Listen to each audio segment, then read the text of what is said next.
बेटे और बेटी में कैसा भेदभाव। हमारा समाज पुरुष प्रधान समाज है। यहाँ लड़कियों व महिलाओं की अपेक्षा लड़कों व पुरुषों का महत्व अधिक है।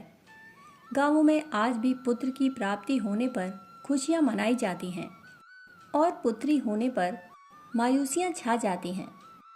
पुत्र प्राप्ति से खुश होने का यह कारण दिया जाता है कि इससे वंश वृद्धि होती है। लड़के का विवाह होने के उपरांत घर में लक्ष्मी आती है और बुढ़ापे में भी लड़के के कारण सहारा मिलता है, जबकि लड़की होने पर उसका विवाह करके उसे घर से विदा करना पड़ता है। उसके पालन पोषण में बहुत सारा खर्च उठाना पड़ता है और आजीवन उसके लिए कुछ न कुछ करते रहना पड़ता है, जबकि लड़का तो खुद कमाकर घर में लाता है। इस तुलनात्मक दृष्टि से देखा जाए तो ऐसा लगता है कि लड़का ही श्रेष्ठ होता है और लड़की के पैदा होने पर एक कर्ज जैसा हो जाता है। हमारे समाज की परंपराओं ने समाज में लड़कियों के प्रति सोच व दृष्टिकोण को इतना गिरा दिया है कि उसे सम्मान की दृष्टि से भी नहीं देखा जाता, बल्कि उसके जन्म का पता होने पर गर्भपात करा के या उसके जन्म लेने पर उसे मारने जैसा अशुभ कर्म करने में भी कुछ लोग संकोच नहीं करते। यह भी नहीं सोच पाते कि वह भी भगवान की एक कृति है, वह भी देवी का एक रूप है। यदि उसे सुसंस्कृत सभ्य बनाया जाए व अवसर दिया जाए तो शक्ति स्वरूपा वह नारी कुछ ऐसा कर सकती है जिसे ऐतिहासिक कहा जा सके। हमारे देश की अवरुद्ध प्रगति का एक कारण यह भी है कि यहाँ पर लड़कियों को आगे बढ़ने के भरपूर अवसर नहीं दिए जाते। उन्हें समाज में पुरुषों के बराबर कंधे से कंधा मिलाकर चलने से रोका जाता है। देश की आधी जनसंख्या का इस तरह विकास न हो पाने के कारण हमारे देश की प्रगति अधूरी है और यह प्रगति तब तक पूर्ण नहीं होगी जब तक लड़कियों के प्रति सम्मान की भावना लोगों के अंदर जागृत नहीं होगी और उनके विकास की राहों को परिवार के सदस्यों के द्वारा अवरुद्ध नहीं किया जाएगा। लड़कों व लड़कियों में भेदभाव करना उचित नहीं है। ज़रूरत है कि उन्हें शुभ संस्कार दिए जाएं। ये अच्छे संस्कार ही उनके व्यक्तित्व को निखारते हैं, उनके जीवन की दिशा धारा को तय करते हैं और उन्हें भटकने, भ्रमित होने व गलत राह पर कदम बढ़ाने से रोकते हैं। माता पिता का दायित्व है कि अपने बच्चों की भावनाओं को समझें, उनके अरमानों का गला न घोटें, बल्कि उनके जीवन विकास के लिए यथोचित व्यवस्था करें। जितना मेहनत व परिश्रम माता पिता को बच्चों का पालन पोषण करने में लगता है, यदि उतना ही ध्यान वे अपने बच्चों को सुसंस्कार देने की ओर भी लगा दें तो उनकी संतानें न केवल अपना भविष्य संवारेंगी बल्कि समाज का भी हित साधन करेंगी। लड़के व लड़कियों में भेदभाव करने की आवश्यकता नहीं है, बल्कि ज़रूरत तो उन्हें अच्छे संस्कार देने की है। यदि दोनों में से कोई भी संस्कारवान नहीं है तो वह अपने परिवार व समाज के लिए अभिशाप की तरह ही है, भले ही वह लड़का हो या लड़की। बच्चों में भेदभाव नहीं होना चाहिए। इस संदर्भ में एक बहुत ही प्रेरणादायक पौराणिक कथा है। मंकड़क नाम के एक साधक थे। भगवान शिव में उनकी आस्था थी।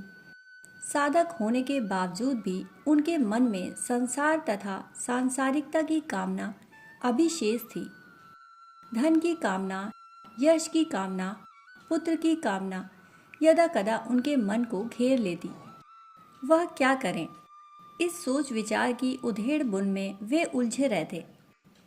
उनकी पत्नी स्वयं प्रभा इस तरह उन्हें काफ़ी दिनों से परेशान देख रही थी। उन्होंने कई तरह से अपने पति की इस मन स्थिति का कारण ढूंढने की कोशिश की, पर उन्हें कुछ सूझा नहीं। अतः उन्होंने साहस जुटाकर स्वयं मंकड़क से यह बात पूछी। मंकड़क ने उन्हें बताया, यूँ तो परेशानी और चिंता का कोई प्रत्यक्ष कारण नहीं है, पर संसार की इच्छाएं मेरे मन को घेरे हुए हैं। समझ में नहीं आता कि मैं क्या करूं। स्वयं प्रभा ने कहा, हे स्वामी, आपकी इस समस्या का समाधान आपके आराध्य भगवान शिव अवश्य करेंगे।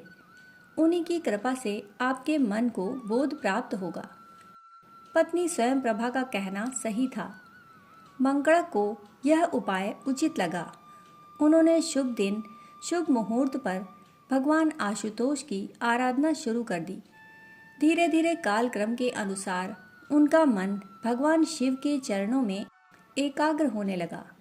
उनकी तपस्या धीरे धीरे प्रगाढ़ एवं परिपक्व होने लगी और फिर वैशाख शुक्ल द्वितीय के चंद्रोदय के साथ औघड़दानी शिव मंगणक के सामने प्रकट हो गए।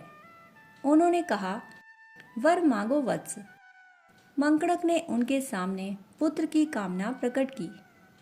इस पर भगवान शिव ने कहा, वत्स, तुमने तपस्या पूर्ण की, वर प्राप्त करना तुम्हारा नैसर्गिक अधिकार है, परंतु तुम्हारे हृदय में भक्ति का अंकुर है। बस इसी कारण पूछना चाहता हूँ कि पुत्र किस लिए, पुत्री क्यों नहीं। इस पर मंगणक ने कहा, प्रभु, पुत्र आगे चलकर सहायक बनता है, जबकि पुत्री तो विदा होकर ससुराल चली जाती है। उत्तर सुनकर भगवान शिव हंसे और बोले, वत्स मंगणक, तुम तपस्वी हो, तुमने शास्त्रों का सही प्रकार से अध्ययन किया है। तुम्हें यह बोध होना चाहिए कि सहायक तो मनुष्य के कर्म होते हैं। कोई व्यक्ति विशेष किसी की सहायता नहीं करता। घर में पुत्र हो या पुत्री, उसे संस्कार देकर, शिक्षा प्रदान करके, उसके व्यक्तित्व को समुन्नत बनाकर समाज को अर्पित करना माता पिता का दायित्व है। अपने बच्चों से प्रतिदान की आशा तो पशु पक्षी भी नहीं करते। तुम तो मनुष्य हो।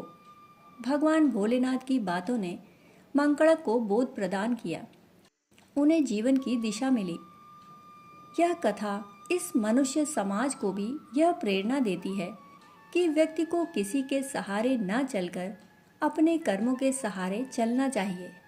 पुत्र व पुत्री में भेदभाव करके उनके जीवन विकास में अवरोध पैदा करना अशुभ कर्म ही है। इसलिए बिना किसी भेदभाव के दोनों ही तरह की संतानों को अच्छे संस्कार देना चाहिए। उनके विकास के लिए यह उचित कदम उठाना चाहिए और उनके व्यक्तित्व को संवारने में अपना अमूल्य योगदान भी देना चाहिए।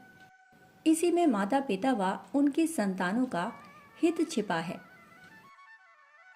दोस्तों, कहानी सुनने के लिए आप सभी का बहुत बहुत आभार। फिर मिलते हैं ऐसी ही कहानी के साथ। तब तक के लिए धन्यवाद।